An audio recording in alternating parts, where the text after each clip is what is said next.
Pilipinas, ang bayan kong sinilangan. Napakaganda mo sana. Nakakalungkot lang isipin ang mga nangyayari sa iyo. Sa milyon-milyong Pilipino na patuloy na nangangarap at umaasa ng bagong Pilipinas. Taon-taon, milyon-milyong Pilipino rin ang nawawalan ng pag-asa at nangingibang bansa. Para ito sa mga nangangarap. Tumatakbo ang oras. Lahat tayo tumatanda. Gusto lang naman namin ng maayos na buhay, maayos na pamamahala at maayos na sistema. At lahat ng ito ay naranasan lang namin sa ibang bansa.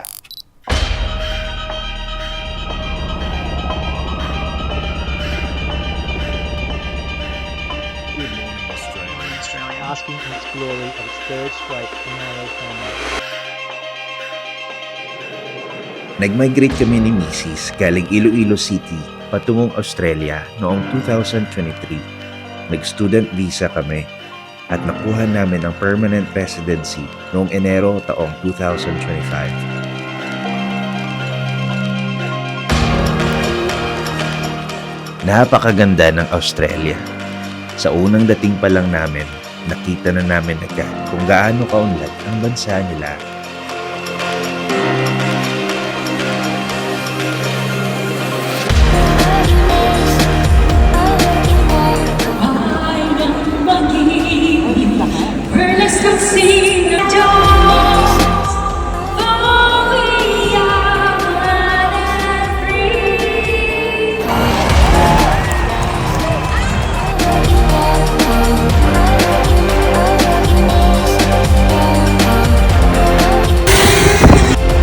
Hindi naging madali ang lahat para sa amin.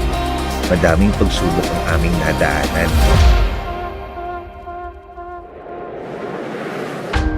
Hindi namin lubos maisip na sa loob lang ng halos 2 taon, makukuha namin ng permanent residency. Pero sa parehong buwan, January 21, 2025, namatay ang daddy ko. 58 years old pa lang siya noon. Ang hirap harapin ng katotohanan. Napakabigat tanggapin na ang taong iniidolo ko mawawala sa parehong buwan kung kailan dapat sana nagsiselebrate kami.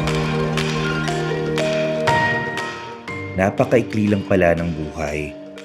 Ang dami kong naiisip ng mga panahong yon. Ngunit ramdam ko rin ang pagmamahal ng Panginoon.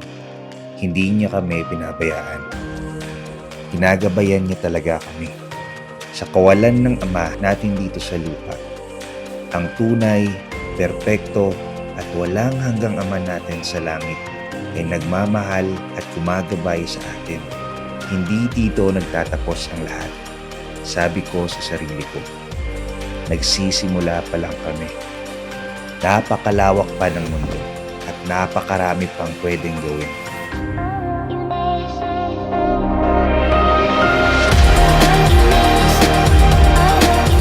Sa totoo lang, naniniwala ako na may pag-asa pang umunlad ng Pilipinas.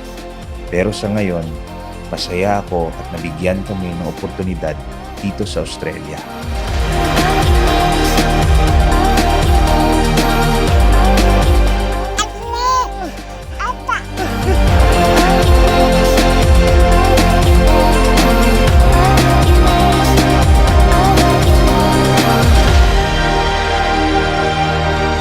Marami tayong plano na gustong gawin sa buhay.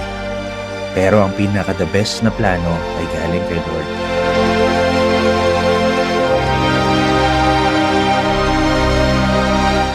Magtiwala ka lang sa Kanya.